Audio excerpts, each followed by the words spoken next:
اعوذ باللہ من الشیطان الرجیم، بسم اللہ الرحمن الرحیم۔ شروع اللہ کے نام سے جو بڑا مہربان اور نہایت رحم کرنے والا ہے۔ محترم ناظرین، آج ہم آپ سے ایک شیطان و نمازی کا قصہ بیان کریں گے۔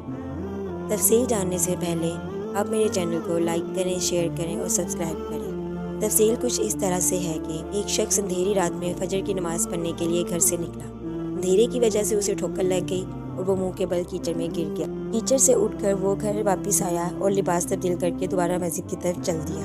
ابھی چند قدم ہی چلا تھا کہ دوبارہ اسے ٹھوکر لگی اور وہ دوبارہ کیچڑ میں گر گیا۔ کیچڑ سے اٹھ کر وہ پھر دوبارہ اپنے گھر گیا، لباس بدلا اور مسجد جانے کے لیے دوبارہ گھر سے نکلا۔ جیسے ہی وہ اپنے گھر سے باہر نکلا تو اس کے دروازے پر اسے ایک شخص ملا جو اپنے ہاتھ میں روشن چراغ تھامے ہوئے تھا۔ چراغ والا شخص چپ چاپ نمازی کے آگے مسجد کی طرف چل دیا۔ اس مرتبہ چراغ کی روشنی میں نمازی کو مسجد پہنچنے میں کسی دشواری کا سامنا نہیں کرنا پڑا۔ وہ خیریت سے مسجد پہنچ گیا۔ مسجد کے دروازے پر پہنچ کر چراغ والا شخص رک گیا۔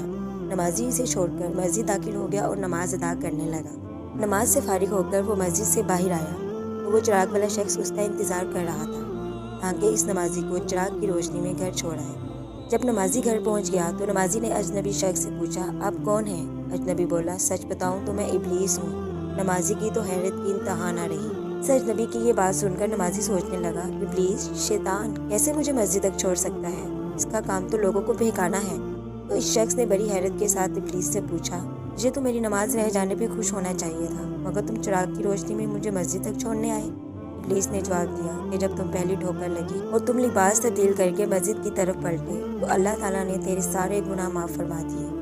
جب تمہیں دوسری ٹھوکر لگی تو اللہ تعالیٰ نے تمہارے خاندان کو بخش دیا، جس پر مجھے فکر ہوئی کہ اگر اب تمہیں ٹھوکر لگی تو اللہ تعالیٰ کہیں تمہارے اس عمل کی بدولت تمہارے سارے گاؤں کی مغفرت نہ فرما دے۔ اس لیے میں چراغ لے کر آیا ہوں کہ تم بغیر گرے مسجد تک پہنچ جاؤ۔ اس شخص نے جیسے ہی یہ بات سنی تو اس نے اللہ تعالیٰ کی بارگاہ میں اپنا سر جھکا کر اللہ کا شکر ادا کیا۔ تو دوستو، یہ ہے ہمارے رب کی شان، سبحان اللہ۔